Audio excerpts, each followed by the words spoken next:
Shallow to the Good Honey Bee Yard.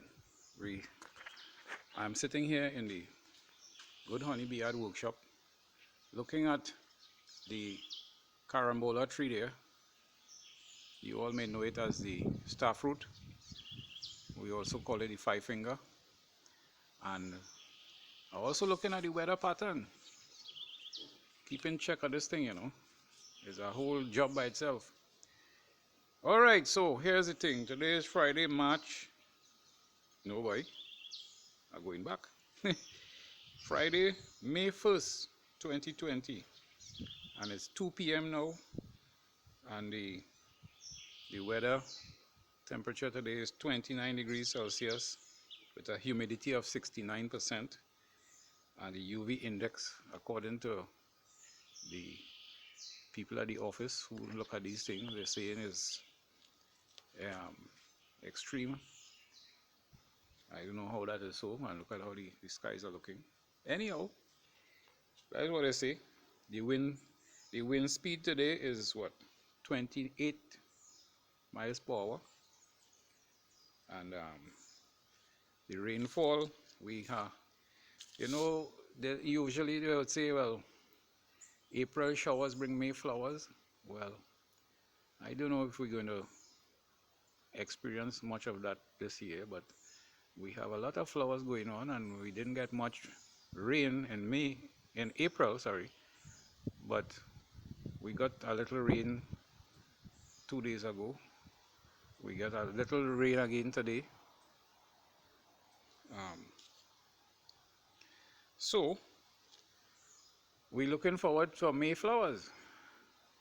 Anyhow, that being what it is, I am here at the workshop, and let me give you a little thing of what I'm doing here. You see all my accoutrements are on the ground all over the place. I have some tree frame nooks there. I have some old piece of wood here.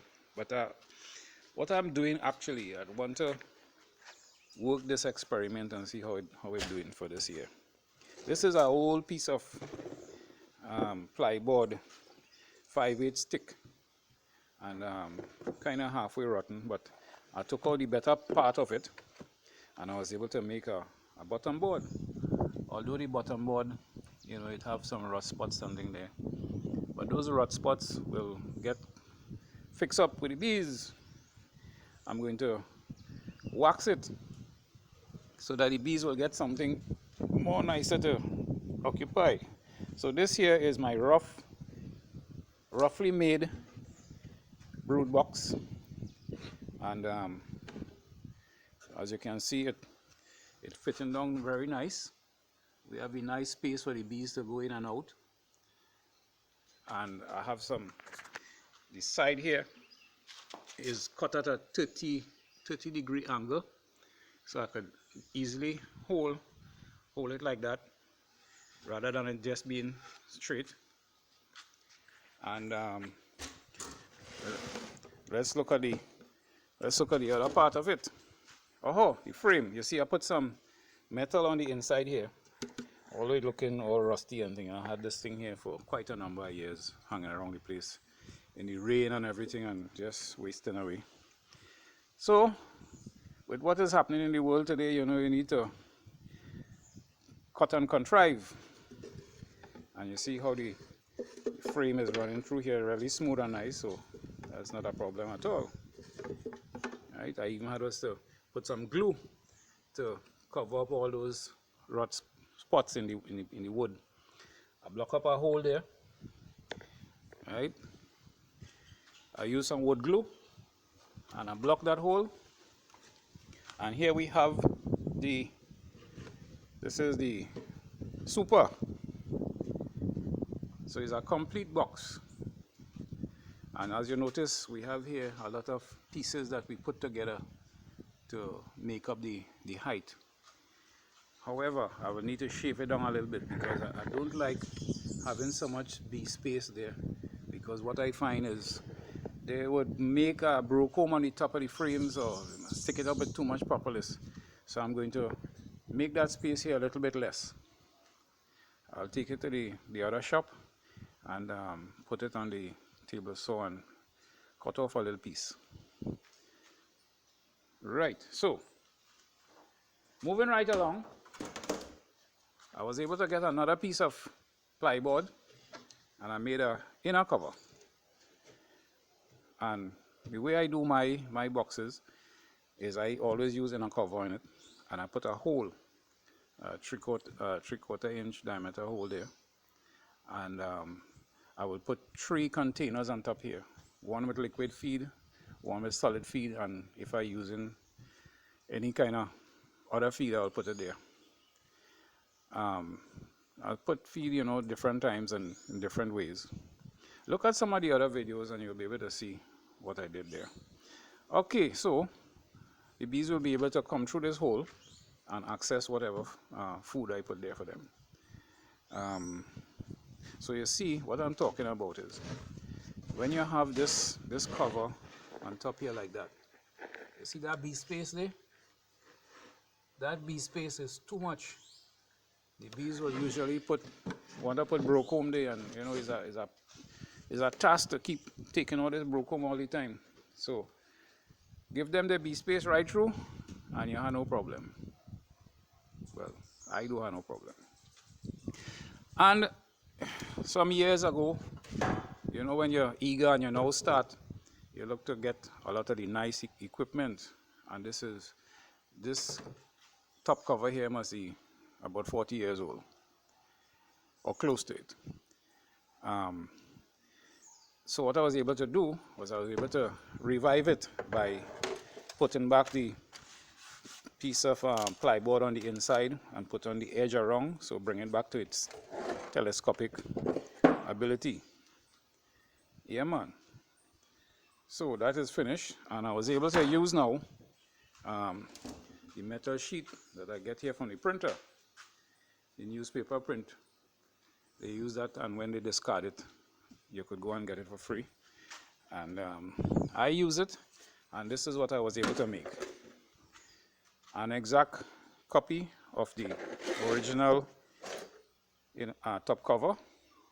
Also, it was so broad that I was able to make a nice little lip on the inside here. So if water were to come underneath, it wouldn't be able to reach the wood itself. And check it out, without a doubt. Perfect. Perfecto, man, perfecto. You can't ask for anything better than that. So what I'm going to be doing now also is I'm going to wax the outside of this box, this bee box, this beehive, and I'm going to leave the inside rough. So I'll let the bees properlize the whole inside. That will make it more sterile. If you notice, if you catch a feral colony in the wild, obviously, and it's in a nice hollow log, usually inside that tree is rough, and you don't get much mites and all that kind of stuff in there. So it's only when you have you give the bees and them a box and everything smooth, or even if you wax it, you'll get problem with these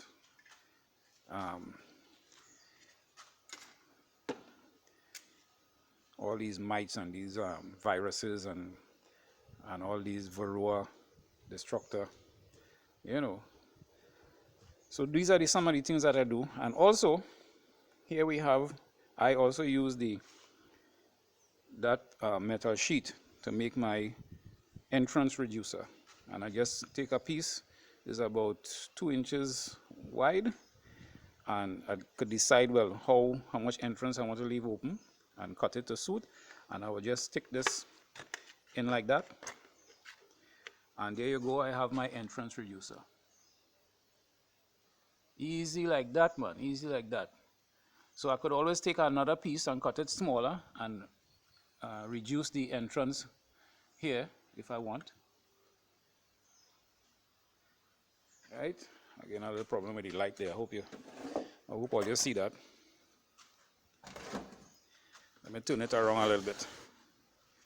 Right, so you could reduce that entrance further if you want by putting another piece onto it. So this is my styling of the rough method Let me see how this will work for me in the next, by this time next year. I'll see how that work out. So I will be putting in a colony into this bee box here in a timing, and we'll see how they work out. I'll keep you abreast of it.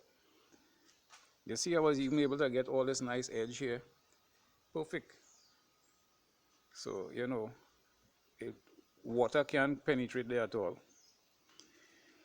Right, man. So as per usual, it'll be real nice if you could just bend your elbow a little bit and give me that thumbs up, like and share, subscribe, and click on that bell so that whenever I do another Good Bees video, it'll come directly to you in your mailbox. Okay, folks, TTFN, thanks very much for watching, and another Good Bees video will be coming to you pretty soon. I'm hoping to do some extraction again, if not on the 10th of May. I'll be doing it on the 15th or somewhere in between that time in there. So keep abreast for that. I will also be putting in the triangle bee escape, because the last time I did it, I didn't put it on the hive. I put it on the box. I took off the boxes, put the bee escape, and then put all the supers on it. But this time, I'm going to be putting the triangle bee escape on the hive itself. So, you can stay tuned for that video. All right, folks. Yeah, man. So here's the thing. Keep watching and be safe and work at home for all those who can do it. And we'll catch up with you in another one, right? Okay. Bye for now.